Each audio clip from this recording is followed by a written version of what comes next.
This week in women's sports, let's turn our attention to Eugene, Oregon. It was a week of both ups and downs for Oregon athletics. Starting with softball, the Ducks hosted the Jane Sanders Classic over the weekend. Oregon faced off against number 8 Florida State, in-state rival Oregon State, and Abilene Christian. The Ducks went 4-1 in the tournament to move 25-2 on the season.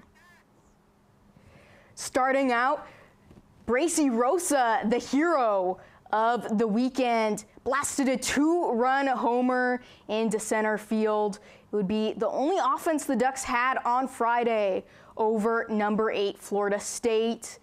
And the Ducks able to get off to a hot start, bottom of the second inning, but then it was Lindsey Grine getting the start inside the circle. 5 Ks for Grine, full 7 innings pitched to seal the 2-0 win. On Sunday, Elisa Kolsky got the start in the circle. A similar result, and the Ducks, it was a 1-0 scoreline. How about Desiana Patman, a single to advance Kedri Luchard to third. None other than Bracy Rosa on the next at-bat, blasting another score to drive in Luchard.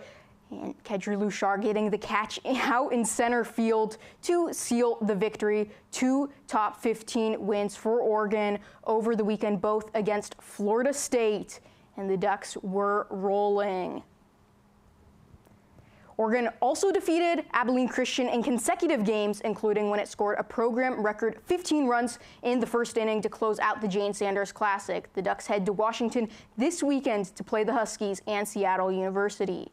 Shifting our attention away from the Diamond, Oregon women's lacrosse emerged victoriously in a 17-16 thriller over San Diego State last Thursday.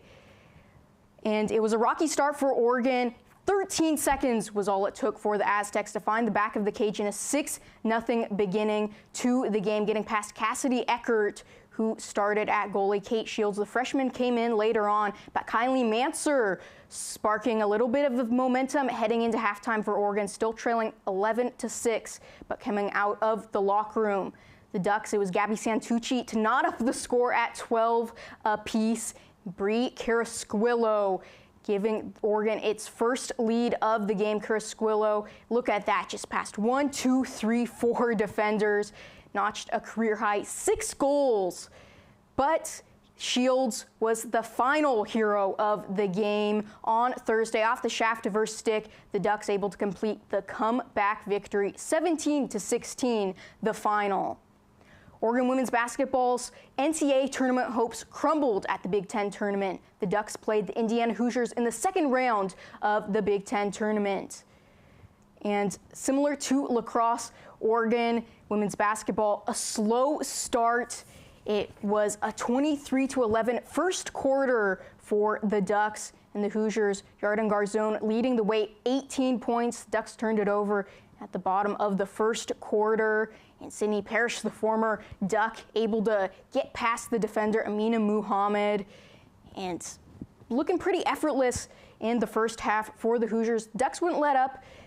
He's Atute giving Oregon a boost off the bench, 14 points. And then the defense coming in the third quarter. Ducks able to force the missed shot, kick it out to the corner. Ari Long, triple good. Oregon would keep on fighting. And Peyton Scott, the senior, able to lead the team with 16 points. Ultimately would not be enough.